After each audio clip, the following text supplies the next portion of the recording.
Hello, everyone. Welcome to the eLearning Hot Seat. My name is Ladek. I'm coming to you from LMSPulse and Open LMS. I'm just going to give ourselves, 1 or 2 more minutes here. We start these broadcasts a little early so that we get all of the technology to hook up and the interwebs working correctly. But I'm excited to have my guest here, Al Kingsley, with me already on the stage. But we'll kick it off here in about 30 seconds or so before we get everybody in the room here. While we're waiting, Al, what's the weather like over there on the other side of the planet? This is going to shock everybody listening. It's grey and wet. It's gray and wet. It's a nice sunny day here in Mexico City. We're excited. Day of the Dead is coming up. Halloween is in 2 days. It's a pretty huge holiday here. So I have another confession as well, Ladek. It might look like I'm stood outside of a school, but it's actually dark here and I'm not. This is not my office. Not at all. No, I aspire to this being my office, but not. All right, let's get it started. Welcome to Al Kingsley. He's the CEO of NetSupport. I've been watching Al's work for a very long time now, mostly on LinkedIn. He is prolific in, sort of putting out a vision about what works in ed tech, what doesn't work in ed tech, what's the future look like for educators and these types of things. I don't like anyone's thunder, Al. So why don't you give us the 1 minute? Who are you? Tell us maybe about some of the books you've written, and why do you care so much about this space? Well, hi and thank you. It's lovely to be here. How to condense things into a minute? Well, I'm Al. I am absolutely an EdTech fan. I always explain and kind of refer to myself as a man of two hats. So half my time is spent as the group CEO of NetSupport, and we're an EdTech vendor and have been making, I think, pretty cool tools for 30 years. And with 30 years under our belt, we're just starting to get the hang of things now. And then the other half of my time, I am the chair of 2 multi-academy trusts. So in US terms, think of them as school districts. I'm also involved with special educational needs, children with alternative provision, and heavily involved in school governance. And I've always been a believer. My children are now in their mid-20s, but when they were little and we were based here in the UK, schools were being built new, and you either shout advice and guidance from the outside, or you roll your sleeves up and you get involved. And I have this lovely position. I count myself being very blessed that spending time in schools, I can see the pinch points and frustrations that staff experience at times, and don't we all in all of our professional jobs. But I have the opportunity to be able to see those ideas, take them away and say, you know what, I think I might be able to come up with a solution for you. And then that feeds into the whole conversation about how do we co-produce, shape the narrative. But there's challenges all around the world with education in terms of vision and long-term planning. And it's something I'm just very passionate about. Fantastic. And I love you said your children are in their 20s. My children are in primary and almost secondary school now. So I'd love to, I really am interested to jump into your perspective on those topics, because it's something that I struggle with every day, and my wife and I. What do you think? Let's just kick it off with something like that. What do you think is going to change in the classroom now that we're starting to go back to school? Like, what is different now? Now that we've had 18 months of pandemic, we couldn't be more pleased. I literally was talking with my wife last night that our middle schooler went back to school after 15 months of being online. It changed person. Right, changed person after 3 months in the classroom, but he's also a super tech head. He loves gaming. He loves all of that stuff. So, what do you think? What's ahead for students and teachers? Let's try and break it into 3 kind of areas. There's the first sort of more short-term and immediate priorities, I think, and many schools are reacting, depending on where they are on that return to normal, and we can all discuss what normal means now. So the first focus, I believe certainly across our schools is very much been, let's sort out the social, emotional, and mental health issues first of all. Actually get our children back into the mindset to be happy first and foremost, engage with their friends, catching up on some of the things that they miss, whether it's the sports, the drama, the music, the broader kind of richness of school life. And there's no point trying to push kids into that kind of catch-up mindset if they're not actually in the right place to be learning. And we have to remember that sometimes if you haven't been doing things in a certain structured way, it takes a bit of time to get back into the routine of how to learn, how to assimilate and work. So that's one part. Then there's the second part, which is, we're going to have to mention a bit of ed tech along the way in this conversation. So we might as well dive straight in. We've moved. It's been a real paradigm shift. Everyone's been talking about the role of educational technology for, frankly, eons, longer than I've been involved in the space. And people often say, well, it's the same old narrative, isn't it? We should be using more of this stuff. And the answer is no, you've missed the point. The real shift that's changed now is we're now talking about implementing and utilizing technology from a position of evidence. We've actually had to do it. We've tried using it. We can see what worked and we can see what didn't work.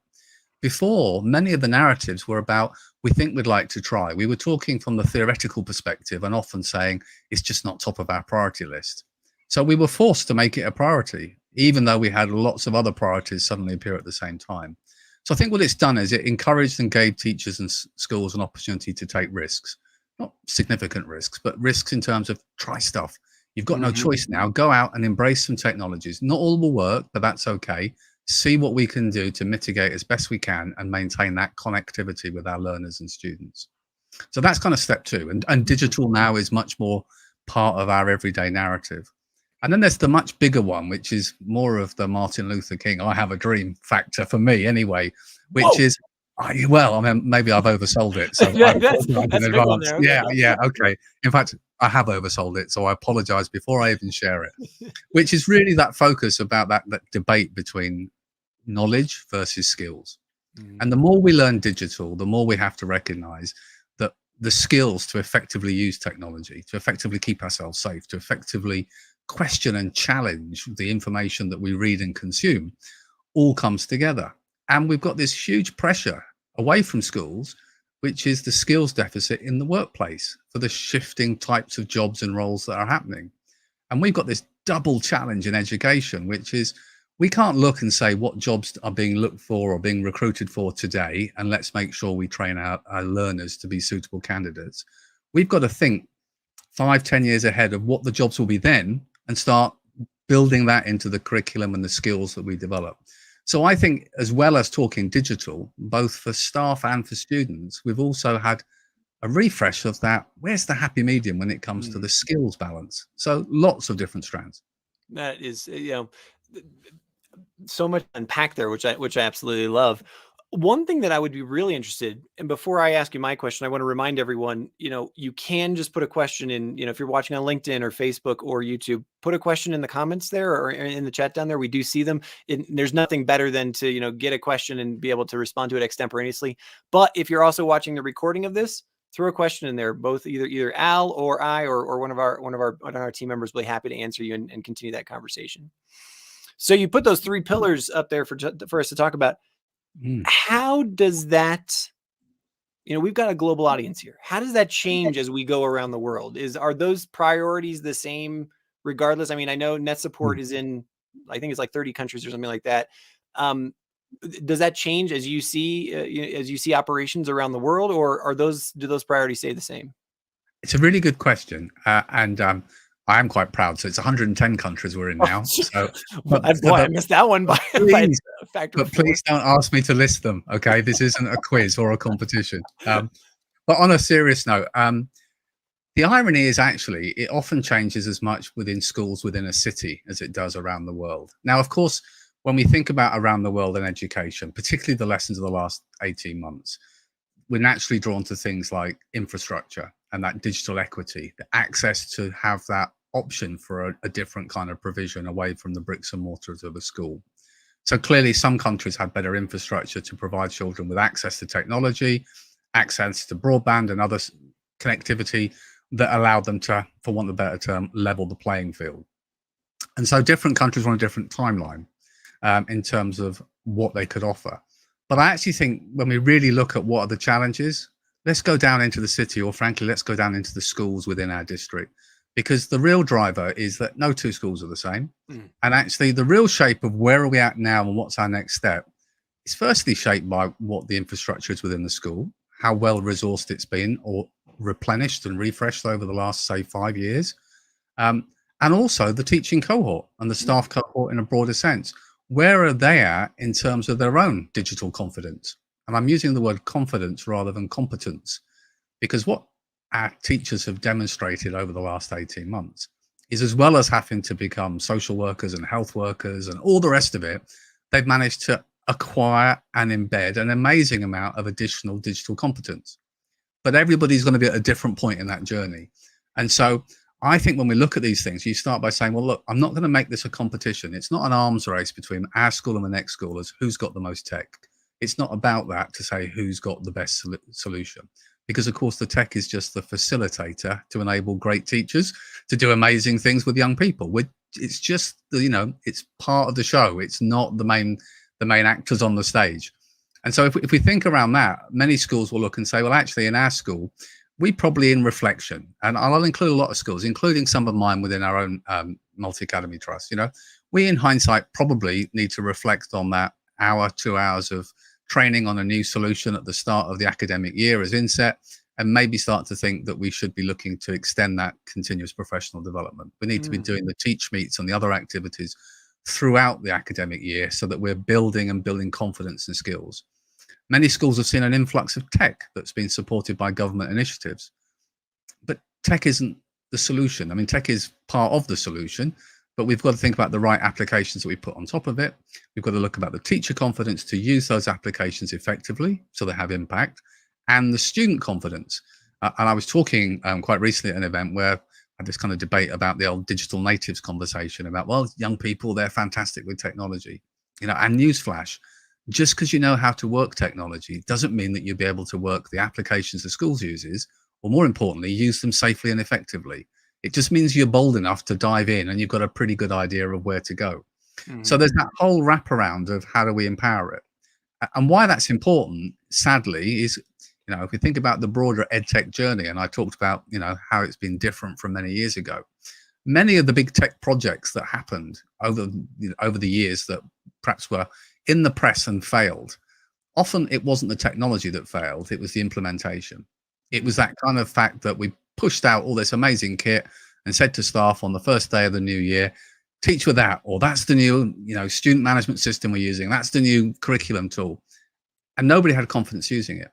And I defy anybody, if you walk into a classroom and you've got 30 eager learners in front of you, and maybe they're particularly enthusiastic, if you don't have confidence that those Chromebooks you take off the shelf and put in front of them when you open the lids are going to fire up and behave the way you expect each time, within a week, you'll start to revert back to, I'll just show you from the interactive screen at the front of class. So within 2 weeks, they'll stay there and you'll be saying, get your books out and we'll look at it in a different way. And so what happens is, without that confidence, those systems never get embedded. And that's why there's a huge opportunity right now for us, because all that new tech, what we don't want to do is in 12 months' time, see it all gathering dust on the shelf. So the thing that has been simmering in my mind as you've gone through that is the ephemeral nature of mostly software, but also hardware as well, right? I mean, just over the last 5 or 6 years, we've seen brand new tech tools come out in terms of hardware, but literally, I mean, how many billions of dollars were invested into the EdTech universe over the last, 20 months, especially the pandemic? We just saw investment go crazy. I hear one of the great frustrations from educators and instructors, L&D professionals across the entire spectrum is it changes every day. What would you say to that audience about, is it, hey, pick your favorite tool and run with it, or hey, like the district puts this together and so like get used to it and feel, and then like just own it, like, because it's so easy. The shiny object syndrome is such a problem everywhere, right? It's a double-edged sword in many ways. So on one hand, we're in a fortunate position right now that the EdTech space is absolutely growing at a rapid pace, which means we're subject to lots of choice. Well, with lots of choice comes the bigger challenge, which is how do you pick the right one? And when you pick the right one, you've got to think not just about what do I need today, but you've got to think about the implications of how that might be embedded across your school and integrate with other solutions next year and the year after and the year after. So there's been very much a shift of late to this change between looking at technology, and implementing it, and sometimes it gets replaced after a short period of time, which is just not a good use of public money. It's not a good use of time or anything else. To much more of a driver for research-informed solutions. In other words, thanks for the brochure. Show me the evidence. Give me the case studies of other schools. If it's pedagogy aligned and it's linked to curriculum and teaching and learning, show me the research that shows that this actually does do what it says on the tin. Give me the reassurance. Then let me trial it. And then once I'm happy that it meets those kind of needs, I need to think about, is it device agnostic? Is it going to work if we decide to change next year and introduce iPads alongside our Chromebooks? Or if we want to start to consider bringing all of our student data through into centralized dashboards to help us track progress more effectively, will it allow us to do that?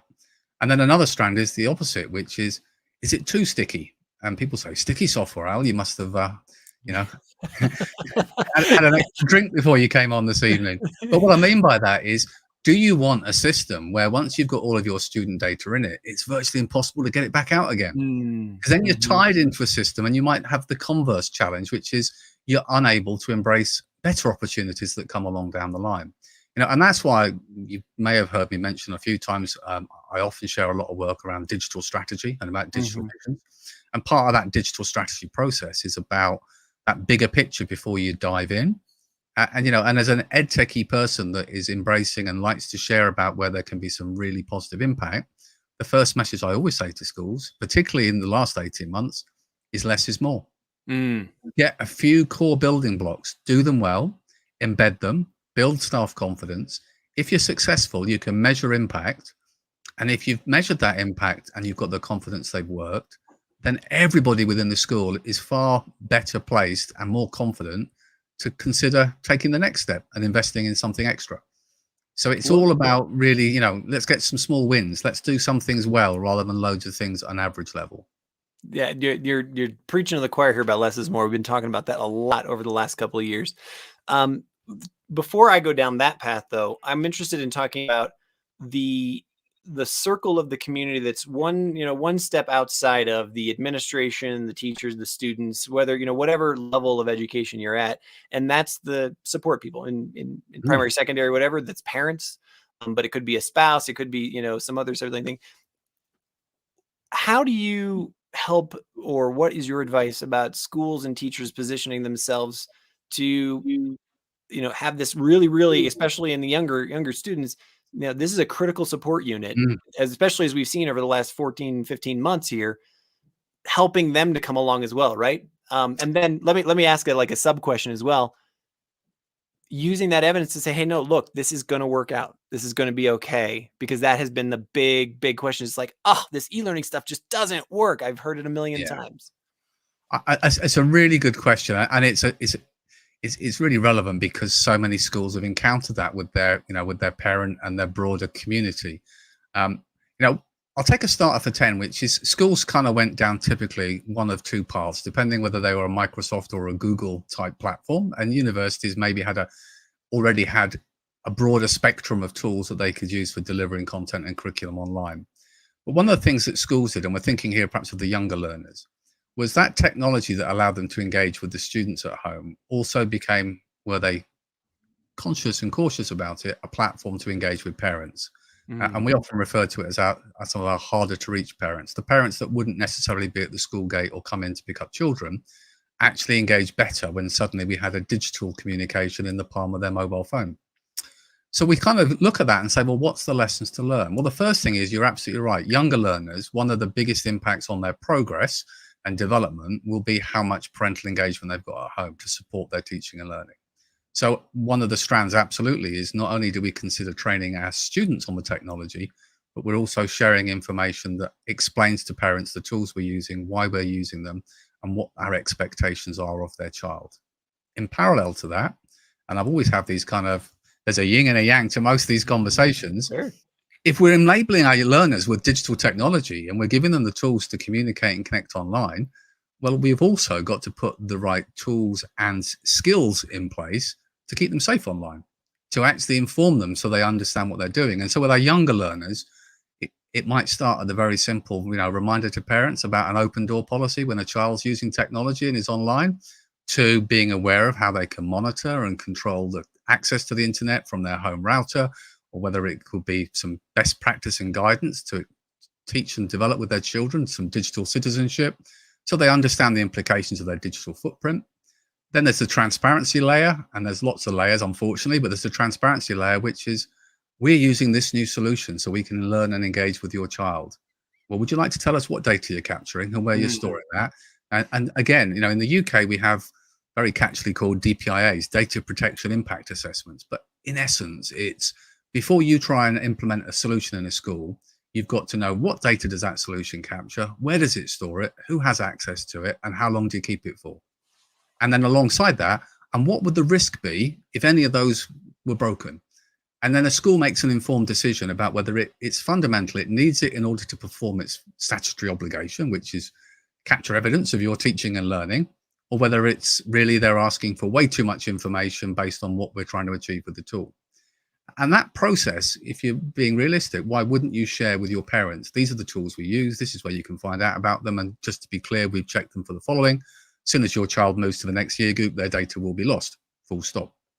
And I'm simplifying for the benefit of speed. But these things are all interwoven. So we're kind of thinking, well, we need to empower the child to have the right technology. We need to get the parents to support the child so they're safe using it, but also can use it effectively and engage. We can then leverage that platform to engage with our parents. So a really good example in our schools and in many across the country, our parent consultation, parent evenings, where they would normally come in 3 times a year to meet with teachers and discuss their learning, was done online. And that worked much better for working parents. But actually another big tick in the box for us, given all the pressures, was it was a really big boost for staff, their well-being, because instead of the lesson, those sessions always going overrunning and being late, and then they had a drive home at 9, 10 o'clock in the evening, they could start the session at 6 o'clock in the evening from home, and it was scheduled. And when the 5 or 10 minutes was up, the next one started, and it was managed and it was structured. And so that's a good example where we've seen something that worked well, that whether the pandemic remains or displaces itself, we'll continue to use that moving forward. We'll continue to use it for our special educational needs learners, where that routine and familiarity of a teacher or a teaching assistant or one of the support staff just checking in each day and being that familiar face and routine had a huge benefit in terms of allowing them to cope better with the disruption that we've encountered. Fantastic.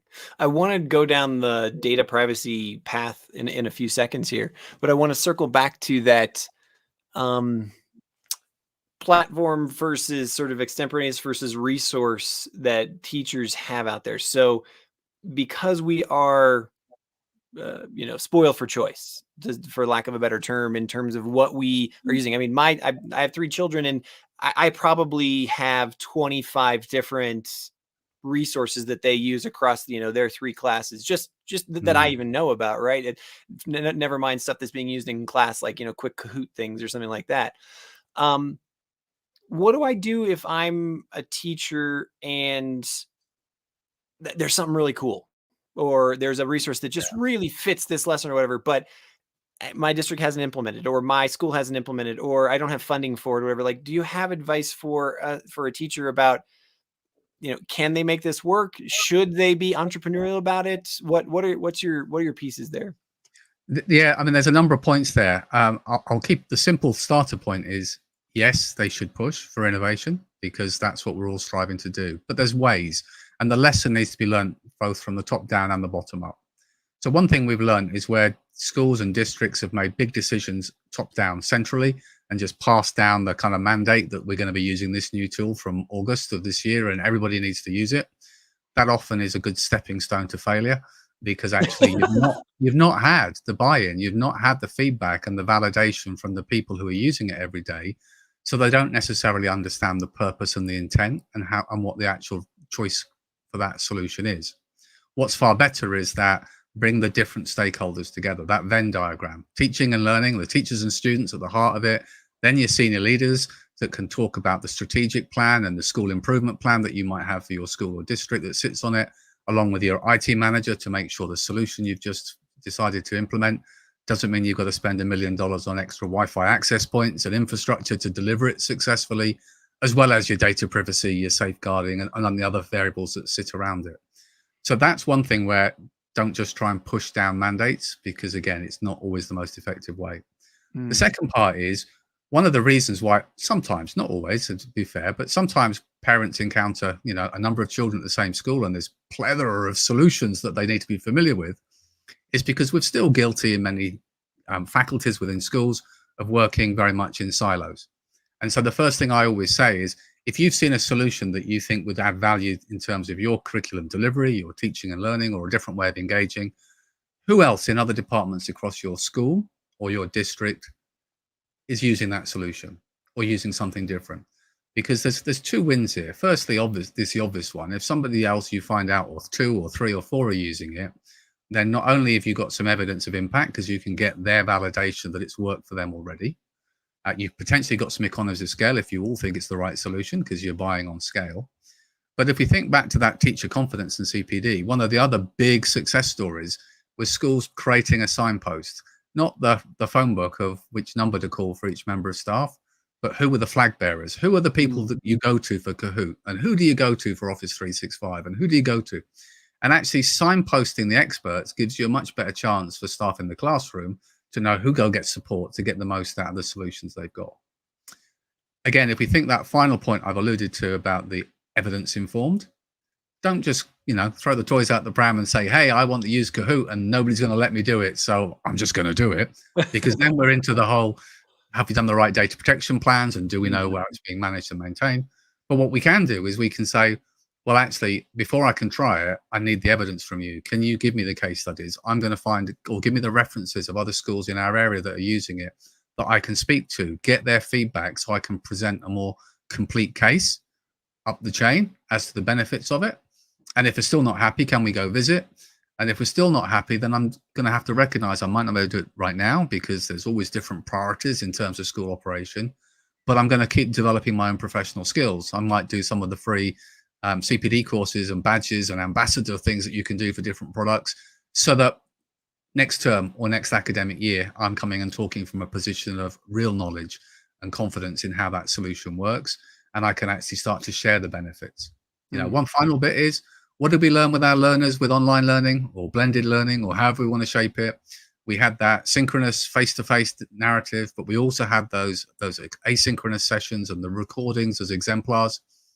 Well, we did it with our students, and we gave them those really nice focused 15-20-minute recordings on different topics to introduce. Well, also schools are realizing that you can do exactly the same for your peers.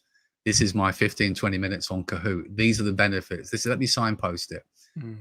And we have one challenge in schools, and I always get told off at this point for being ageist, but given that I'm going quite grey, I can probably get away with it. Man, it's right there. I can see it. So one of the challenges sometimes, and again, I'll generalize to avoid too many nasty comments in the feed. The people ultimately making the strategic decisions about most things in the school have a reference point from their own career. They can validate when they're making those decisions and what the strategic impact might be. Technology is moving so fast that often the people who are making those ultimate decisions don't have the luxury of the reference point of how it benefited them in their classroom in the same way. So the other thing I always have to kind of allude to is, EdTech is one of those areas where it comes really down to strength of leadership. And by strength of leadership is having the confidence to delegate. It's the confidence to empower their middle leaders and your other teachers to actually do the lead work and bring back the evidence so that you can support their ambition and their innovation. Because if we always rely on the person top of the tree, we're never going to reach out beyond what their experience or their vision sits around. And of course, their vision may be fantastic in many areas of the school, but tech is so fast moving in many ways. I want to tap into the young teachers that have just joined us from another district. What were you using there? How did it work? How did you innovate? How could we replicate that? And from that point of view, it is that bottom down has that voice.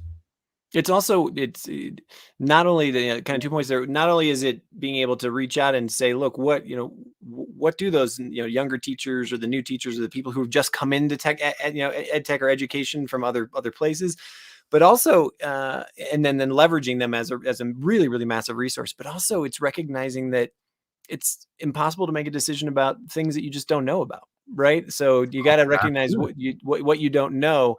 And that goes right to your sort of excellent points on comfort level. I mean, if you have a leadership team that is maybe not prepared for this, what you were describing goes right to my next question. If you're not prepared for this new, then you're immediately going to kind of back off from it, because you're comfortable going there. It's just like you're not going to go down that new street because you've always taken this other one home. Going down that new street may not be a great thing. I want to remind everyone, I'm here with Al Kingsley. He's the CEO of NetSupport, EdTech expert, been around for a very long time. We're talking about, the future of EdTech, going back to school. We're talking about data privacy issues. We'd love to get your questions. We'd love to get your comments. Throw them in, regardless of where you're watching, LinkedIn, Facebook, YouTube. And even if you're watching this on the recording, put your question in there and we're happy to answer it afterwards. But Al, what you were just talking about as well was, being comfortable, being, and sort of needing that comfort level in order to really be able to flex the ed tech for what it's for, and as an enabler for delivering education at the end of the day. I'm very interested to hear your opinion on disrupting the mode, or the innovation, actual visions for putting education out there in a different way. We've had other guests on the show where they said, look, how come so many professors and teachers, they basically just say, we used to go write it on the blackboard, but then we put it on the interactive board, and now we're just going to do that same exact thing here in the interactive world. Yeah. Like true disruption. Have you been able to see that in your districts, across your things, like where a teacher really kind of rethinks? Like, I'm thinking about, the name is escaping right now, but a teacher who, she had a game show that she ran, and that was her learning. It completely disrupted it. And have you seen examples of that have been really successful? I think we've changed the landscape. I mean, I could talk about an infant school. So in UK terms, an infant school is kind of K through 2. Okay. Our very youngest learners. Early years for some of us. Yeah. So in our infant school, that would be traditional, typical would be lessons sat on the carpet with the whiteboard or the interactive screen learning. We converted an old bus, an old coach, and turned it into a digital classroom where the children can sit with their VR headsets and explore the Amazon rainforest. And they use tablets to hold over a picture of a bug and it comes to life, and they can find out about the bug, and they can explore and see fish in the sea and nature. And part of that is not specifically just about the academic curriculum. It's about stimulating them to want to be enthusiastic, to go away and learn to write about that, or share and talk about it, to build their vocabulary and their skills, to develop their interaction, and the sense of the bigger, wider world. Now, some of our schools are in fairly deprived areas, so it's also about exposing them to things they may never have seen before, or language they won't necessarily have heard before at home. But it's also about just thinking about, what do we mean by learning? When we're talking about our very young learners, particularly, sometimes the real value of learning is the fact of, when we were in lockdown, they were at home, they weren't following the curriculum, but they were spending quality time with their parents, and they were learning to cook and interact in the house and help in the garden. And in many ways, they're just as important skills in terms of communication, their physical motor skills, developmental skills, and so on. And so I think we have to kind of just widen that kind of perspective of what we're looking at. As we start to move up the age scale, then obviously the STEM subjects have probably, in some regards, been at that kind of forefront in terms of the way that we can look and visualize in learning. I do STEM classes with students in our schools on different times. And, I guess a good example, motorsport, many of our students are really into the F1. So how do you embrace that enthusiasm into talking in STEM subjects? Well, I could, I talk about things like, a race team and how they design their engines, but they don't design them in a workshop. They design them, as an augmented image within a CAD system. So showing them using augmented reality, looking in the room, and suddenly this engine sitting there on the table, and being able to take it apart and understand why that's both cost effective, but also allows rapid development and transfer. And different learners engage in different ways. I mean, you touched on it, gamifying the classroom. In some of our products, we move from we're in a classroom and the students are there and I'm the teacher and I'm going to talk to you. Well, actually, how about I do, quiz questions, quick fire, first to answer, team-based answer, random select, encourage different types of learners where it might be that gamified approach that actually brings them in. I mean, Minecraft.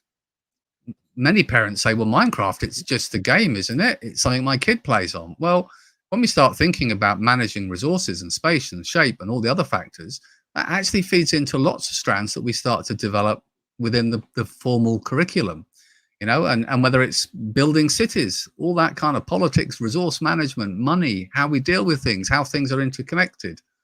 That's learning in a different way, as opposed to a book about the way that inner cities have developed over the 60s and 70s. And I think those kind of things have changed.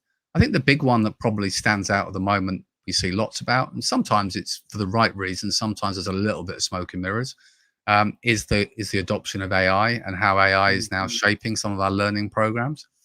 And in a positive sense, there are some great solutions that are supporting personalized learning, not to replace teaching and learning, not to replace the teacher front of class, but to supplement, to be that extra layer, particularly out of the classroom, where children can be developed and stretched as they evidence they've got knowledge and they're well cemented in a particular subject. I do get a little bit cautious because I think the AI term sometimes gets thrown into a product, and I'm not necessarily always convinced that the artificial intelligence is anything more than a small list of rules, but that's a whole different topic. But then when we think bigger, not that long ago, we'll think of our university cohort. We would have our pen in our hand and a sheet of paper, and we'd respond to our exams, and we'd evidence our knowledge. And now we use a keyboard and we type it in there and we evidence our knowledge.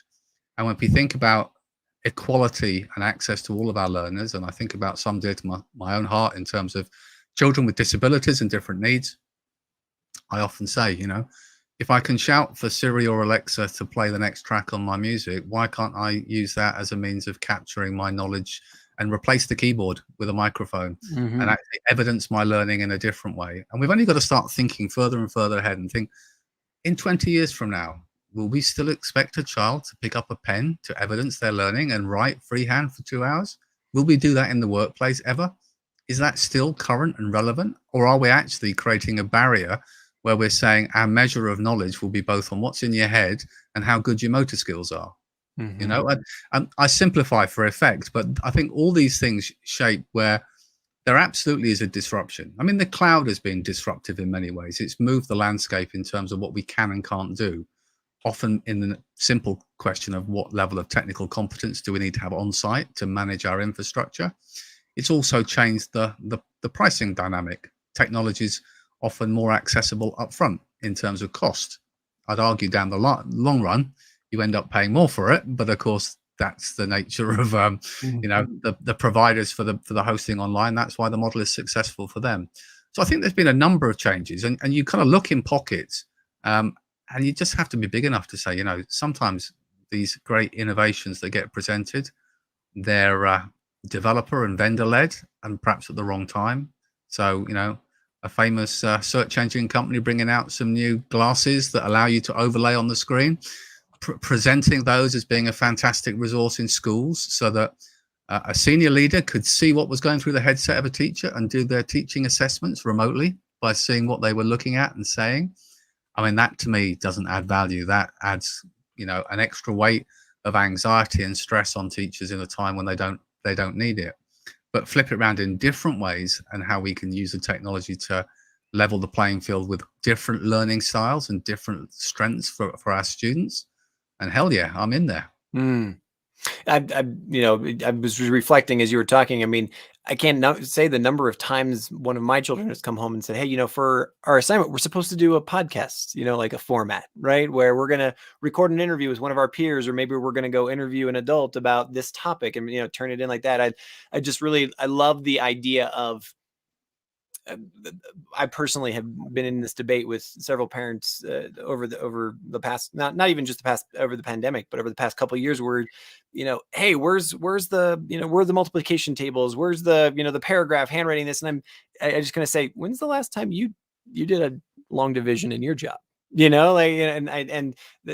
looking at what will the future require in terms of creativity, in terms of leadership, in terms of team development and social skills and those kinds of things. The thing I have seen, looking all around the world and look at the common factors, is first and foremost, 80% of what goes on in schools goes on for the right reasons. The curriculum doesn't need to be kind of completely thrown in the bin. This is about looking how we adapt to move it forward, And the common glue throughout this, whatever country you go to, and I talk about the technology, but fundamentally the success or failure of teaching and learning is about that relationship and dynamic between the teacher and the students in the classroom.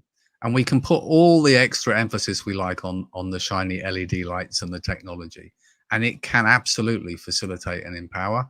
But we need to remember that if we spent more time focusing on supporting staff, their time, their well-being, their management, and fostering relationships with their learners and giving them the time to do that more, we would probably get the most significant gains of all.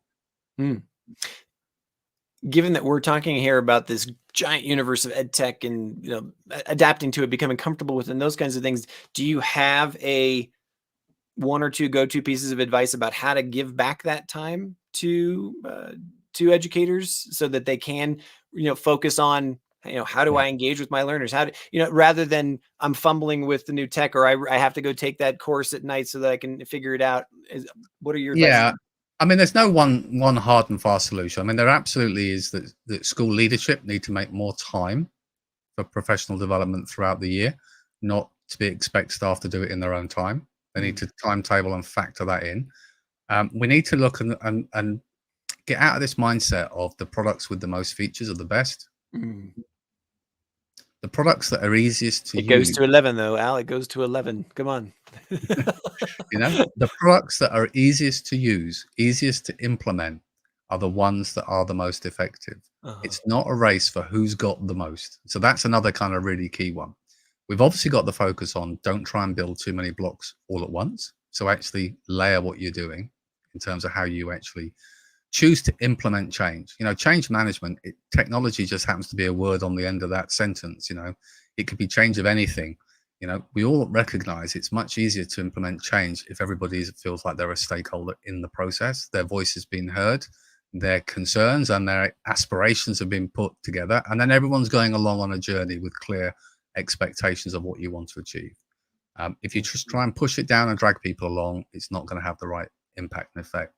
But also, let's just remember that EdTech doesn't stop at the classroom door. And I don't mean in terms of the remote learning, but I mean the rest of the school building. And actually, technology does have a role to play to actually simplify the process for teachers. And the simplification is whether it's in terms of communication, whether it's in the effective use of student academic data and how to provide the signposting and the information so that it's quicker and easier for them to provide, additional support for learners or identify gaps in learning, to better signpost between departments so that we can break down some of those virtual silos and actually share best practice and support and nurture. That we can use tools that allow teachers more flexibility in their working, which is back to well-being. And if we drive any worker in any sector to the point of exhaustion, why would we expect them to perform at their best? Doesn't happen. Many schools decided for economy reasons, some of mine included, I hasten to add, to replace laptops with desktops front of class because they're cheaper and easier to maintain.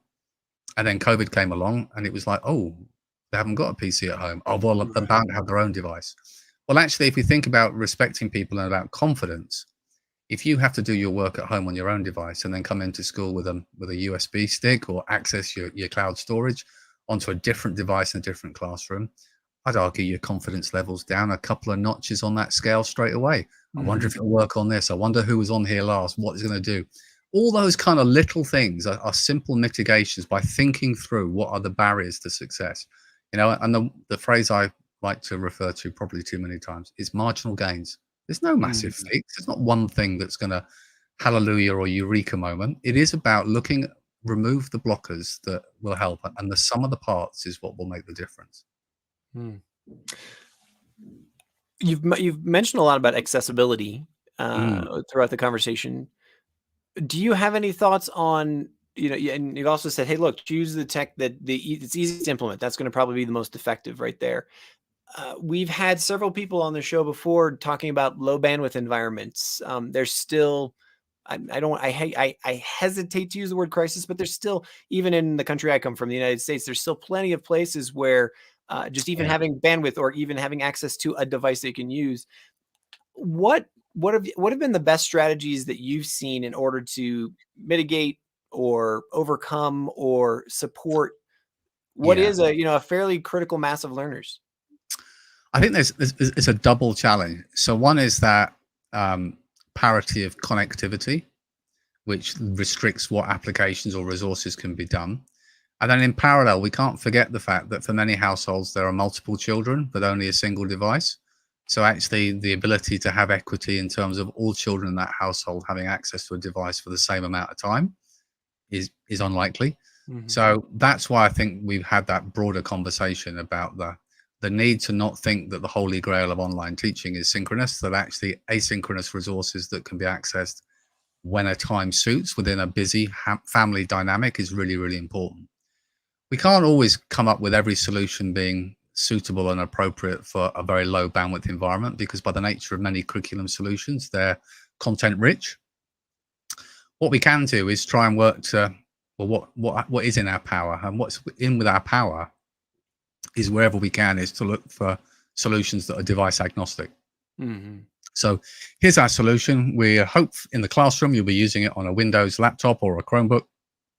But don't worry, if you're at home and all you've got access to is an iPhone or an Android phone, you can still access the content. You can still engage within the classes. You can still respond to work and sign and check work in and so on. And it's a compromise, of course it is. But if we look across society, you know, if we start working at the mobile phone in the hand of a child, certainly our older children, as being the common denominator, we exclude a much smaller cohort. And then we also have to remember, and certainly we found very much so over the 18 months, where we tried to mitigate with technology as much as possible. Just because we've got amazing tech and the potential for tech doesn't mean that other ways of learning are no longer valid. You know, project work, make stuff, write down stuff, access this book, share stuff, all sorts of other bits and pieces, just as relevant. And in many ways, you could argue, it actually adds to that kind of diversity and vibrance of the learning experience by us not suddenly jumping from one side of the fence to too much the other way. You know, in our private lives, yes, I know the mobile phone is rarely far from us, but we like to pick up a book. We like to do other activities that don't involve technology.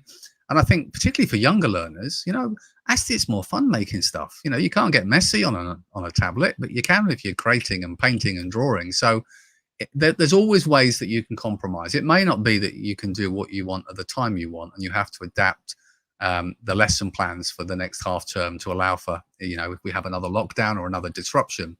But I think we can find different ways to mitigate. Obviously, I would like to see, and in the UK, it's a narrative at the moment about funding so that school-aged children have access to a funded digital connection to their homes. We're trying to get it so that broadband's available for all children at a certain level, just to make sure there is that parative connectivity. Whether it'll happen, you know, there's a lot of levers and a lot of money involved in doing these kind of things. So to me and many others, saying it's a great idea, frankly, probably doesn't carry very much weight. But you've got to have ambition, haven't you? You've got to set an objective. And the other one, which I think is the same whether you're in the UK, the US, or anywhere else in the world, is we've got to stop planning education and education funding based on political cycles. We can't do decisions that require the results and the evidence before the next election, because actually what we need in schools is to plan. And in order to plan, we need to have consistent understanding of where our funding is and what our expectations are on the curriculum for the next 10 years, the duration at least of our learners' journey. And if we can plan, we can probably be more cost effective as well, but we can actually embed and put systems in place, those economies of scale. At the moment, we're constantly changing the expectations, the way that we're measuring our students' progress, or we're constantly changing whether we will or won't. So let's take the last 18 months. We've all got shiny new machines that governments have provided into our schools. And we're told, let's get the most out of them and embed them in our teaching and learning. In 3 or 4 years' time, when they're due for refresh, who's going to pay for the replacement? Are we going to just wait till we end up with 20 between 30 kids, then 10 between 30, and then suddenly the school will say, well, we could never consider buying 500 of these all at once ourselves. We haven't got a plan that allows us to have confidence that these skills we're acquiring and developing now will have the right long-term benefit for our learners. So if you could sort that, Ladek, I'd be really grateful. Well, I happen to come with my budget. So and my plan for perpetual funding and everything. It's an absolutely great point, and one that I feel like deserves its own hour talk about funding cycles and whatnot. I've got about 15 more minutes, maybe 10 more minutes of Al's time here. I once again just want to remind everybody, Al Kingsley CEO of Net Support. If you are still listening to us or you're still paying attention, please do throw a comment in the chat or a question. We're happy to answer it here in the last 10 minutes or so here.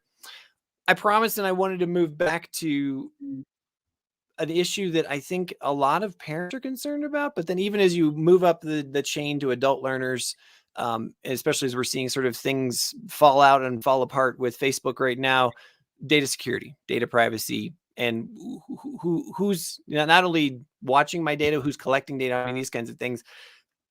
Talk to me first about what advice you give to students at all levels about thinking about their data, thinking about privacy, and then we can talk to maybe what parents should be asking their school about and actions they should be taking. Absolutely. So if we talk about from a student perspective, first of all, and I do put that as one of the wrappers within the digital citizenship narrative. The question is always about, you can frame in different ways with young people. And one of the challenges we have, and it's often discussed from a research perspective, is the challenge of digital disinhibition, which roughly translates to the way that we interact with somebody else online is different to the way that we would do if we were both in the same room. We've given everybody a couple pints online, is what you're trying to say? Exactly. Exactly. And so that translates not only in terms of how open we might be about things to do with ourselves or photographs we share of ourselves that we perhaps wouldn't do and share if we were stood next to somebody in the same room. We wouldn't hold the photo up in quite the same way and say, look at this and look at that. But it also frames the way that we might engage with you. And that can be a catalyst either in terms of people coming across as aggressive or in terms of bullying without being mindful of how another person might receive that. And so the whole online space creates a challenge in terms of we've first got to teach young people about the right way to interact and respect others. And I know that sounds a little bit black and white, but that's the fundamentals. First of all, it's about respect and considering the feelings of others. And that's something we talk about in schools anyway, but it's putting it in the digital context. The next is that kind of the breadcrumbs. Wherever we go, our digital footprints, we lose control. And it's understanding that once you share a piece of information, whether it's a photograph or a textual piece of information, you lose control. You cannot guarantee, you have to explain to people, oh, it's all right, I deleted it the next morning. And in the meantime, someone could have screenshotted it, copied it, and all the other aspects that could have gone with it. So I think from that point of view, it's understanding the control your information, and if in doubt, don't share. Almost building in that pause buffer. Go away and think about it, and if it still seems like a good idea, then maybe it is. Then there's the third, which is, do you shape and form your opinions online based on what you read, or do you put challenge into what you read? So how do you actually validate an evidence? How might you go away and develop your knowledge on that to find out whether it's true or not, and shape and form your own opinions? So it's not only about teaching children, for want of a better word, to be skeptical until proven otherwise, but actually it's about developing their own individual skills to research. And I think that's really key, because that's a skill that you take throughout your life. The tools to understand how you go away and find extra information and validate and pull that together and challenge the pros and cons of what you hear, I think is really, really important. So those all sit there alongside that. And then, of course, there is that obligation that the school has in terms of providing the right guidance and tools where appropriate within the school setting to actually keep our learners safe. And the learners safe will either be to prevent them going to places and websites or chat rooms where it might place a child at risk, or also to be aware of the fact that if a child is suffering with their mental health or being bullied online, that they feel there are places they can go to report their concerns. And sometimes that's the typical finding a trusted member of staff in the corridor and sharing with them. And sometimes, particularly when it's, often there's, sexual bullying and exploitation, all sorts of challenges that can happen online, it's actually easier to talk one step removed. So actually having a way digitally to connect with a member of staff, or simply share. There's a Facebook group that we're saying this, that, and the other about me. Again, we want to make sure it's not a one size fits all. And then also signposting for learners where they can go to seek support and advice. And that can be everything from sexual exploitation to radicalization, to the list goes on, which would be approved resources, national providers within the country in question, or in the state, or that the school have added as well, that means that learners at different ages can be empowered to seek external guidance and support as well. Sometimes they don't want to go close to home, but we still have an obligation to try and give them the breadth. Put all that together and you say, okay, well, that's us trying to do all the things we can do alongside, school assemblies and class focus on different developmental topics. We need to then encapsulate that in a way that's accessible to our parents. And we want to give our parents the kind of, this is what your children are learning about, but also here are some of the signs for you to watch for. Here are the kinds of conversations be really good for you as a parent to have with your child. Here are the things you could put in place in terms of safeguards to just make sure for our younger learners that they're not left vulnerable or exposed when they're using, their Chromebook or PC when they're online, or even when they've got their headset on and they're in an Xbox or a PlayStation, depending on the type of game. So it might be about advice on age-appropriate games. It might be about these are the things to discuss with your child and make sure they understand. It might be about both for their own physical health as well, about time limits that the Wi-Fi and internet goes off at a certain time in the evening, or that the smartphone stays outside the bedroom door. Things that will help in terms of sleep cycles and the list goes on. But you have to be proactive and serve that up in different ways because, again, not every parent will engage at the same level and detail. So you try and find different ways of sharing it. I hope this isn't too much of a curveball, but I'm dying to ask you, do you have an opinion or have you spoken on the role of anonymity in the online universe? And I'm just wondering, from the perspective of so many of the platforms that especially youth engage on, let's just take Facebook as an example, you can be essentially anonymous. You can go into a forum like Reddit, or you can go into a place and, you have a username and this avatar, but it's not really you. And that, Yeah. And I'm trying to formulate my question around everything, but because I've always kind of thought, wow, what if we would just get systems where we were verified, right? Where we were verified, which I know is a pipe dream. And I can hear people screaming and cringing even as that comes out of my mouth. But do you have thoughts on that, or where that's taking us, or where we're going to go with that? Yeah, thanks for that question. Really appreciate it. I think the problem is there's good arguments both ways. And that's not necessarily a bad thing, because in one sense, if we had with some magic wand the ability for all users within a shared space to be validated and verified, we would have more confidence in who we were dealing with. But you have to question whether that would be, assuming it was enforced, well, let's be honest, our confidence levels would diminish at this point already. But even if we could prove that, I think the problem we have at the moment is we don't have confidence in the spaces, in the sense that the spaces, what will they do with our data? How might they use that validated data? So it's definitely Al and Ladek who are signed into a forum. How will that be shared with others? How will that shape my experience in future? And more importantly, if somebody breaches that, will they choose to actually take the right steps to keep our data safe, And I think the problem we've got, I heard recently about a conversation about looking at, a child's equivalent of Instagram, and it just, my immediate is panic really and fear, because it's we need, at some point, young people need to learn how to interact in adult systems and spaces and so on. But we can teach that within a framework that frankly doesn't need an internet connection if we want them to learn the basic skills of digital communication and so on. But unfortunately, like many things, this just comes down to confidence. It's not the process, it's the operation. And what tends to be proven time and time again is that as things scale and as the user base grows beyond a certain level, the management, the safety net, the support structures tend to never scale at a suitable level and an equivalent pace. And sadly, at some point, the financial levers tend to somewhat dilute the need for the controls that would be, by most parental views, appropriate.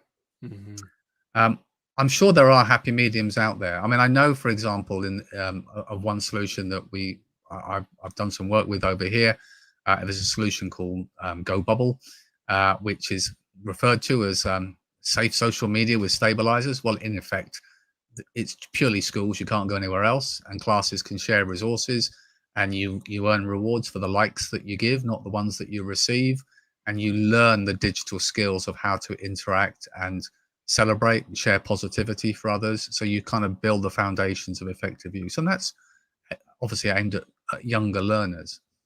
If I had a magic wand, I'd say you should be 18 to access systems, and they should enforce it strictly. That's my view. Now I'm going to sound really old by saying we should be back out in the garden, climbing trees and playing with things.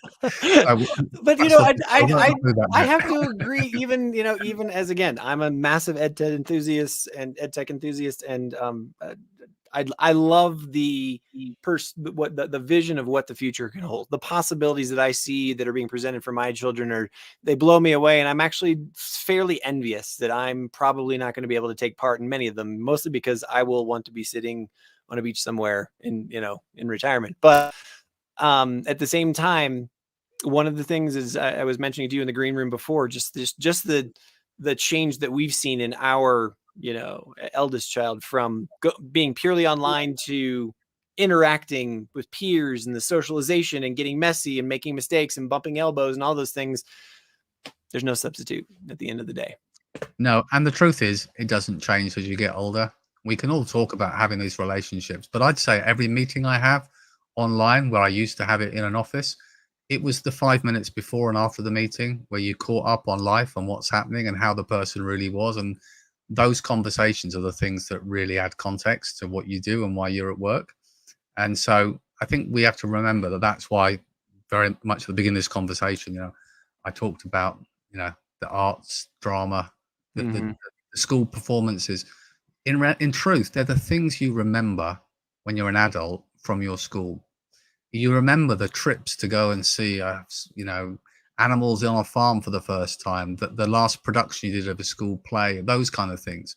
Of course, you hopefully have fond memories of certain teachers, but actually we want people to go on to the next step of their learning journey with those really fond memories of experiences. And so, yeah, that's why I think it kind of needs to be just brought up a little bit higher on the agenda. Fantastic. Al Kingsley, CEO of NetSupport. This has been an incredible hour of conversation. I can't thank you enough for taking time out of your evening to speak with me today. I hope that we'll get the chance again in the near future. I certainly hope so too. Thank you so much.